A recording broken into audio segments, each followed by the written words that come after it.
ನಿಮ್ಗೆ ಇಷ್ಟ ಇಲ್ಲ ಅಂತ ಕಾಣುತ್ತೆ. ಏನ್ ಹೀಗೆ ಹೇಳ್ಬಿಟ್ರೆ? ಈ ದಿವಸಕ್ಕೋಸ್ಕರ ನಾನೆಷ್ಟು ಹಂಬಲಿಸ್ತಾ ಇದ್ದೆ ಅಂತ ನಿಮಗ್ ಗೊತ್ತಿಲ್ವಾ?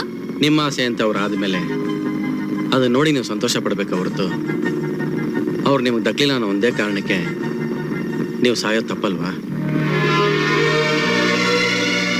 ನೀವು ಅವ್ರ ಗೆಲುವನ್ನ ಆಸೆ ಪಟ್ರ ಇಲ್ಲ ಅವ್ರ ಪ್ರೀತಿನ ಆಸೆ ಪಟ್ರ? ನನ್ನ ಪ್ರೀತಿಲಿ ಅವ್ರ ಗೆಲುವು ನೋಡ್ದೆ, ಆದ್ರೆ ಅವ್ರ ಗೆಲುವಲ್ಲಿ ನನ್ನ ಪ್ರೀತಿ ಸೋತೋಯ್ತು, ಸತ್ತೋಯ್ತು. ಅವ್ರ ಗೆಲುವಲ್ಲಿ ನಿಮ್ ಪ್ರೀತಿ ಇದ್ರೆ ನೀವು ಬದುಕಲೇಬೇಕು. ನೀವು ಸತ್ರೆ ನಿಮ್ಮ ಆಸೆ ಸುಳ್ಳಾಗತ್ತೆ, ನಿಮ್ಮ ಪ್ರೀತಿ ಸುಳ್ಳಾಗುತ್ತೆ. ನಿಮ್ಮ ಸ್ವಾರ್ಥಕ್ಕೋಸ್ಕರ ಅವ್ರ ಗೆಲುವನ್ನ ಆಸೆ ಪಟ್ಟೆ ಅಂತ ಹಾಕ್ಬಾರ್ದು. ಅವ್ರ ಗೆಲುವಲ್ಲಿ ನಿಮ್ ಸಂತೋಷ ಇದ್ರೆ ನೀವು ಬದುಕಬೇಕು, ಬದುಕಲೇಬೇಕು. ನಮ್ಮ ಸ್ನೇಹಕ್ಕಿಂತ ನಿಮ್ಮ ಪ್ರೀತಿನೇ ಮುಖ್ಯ ಆಯ್ತಲ್ಲ.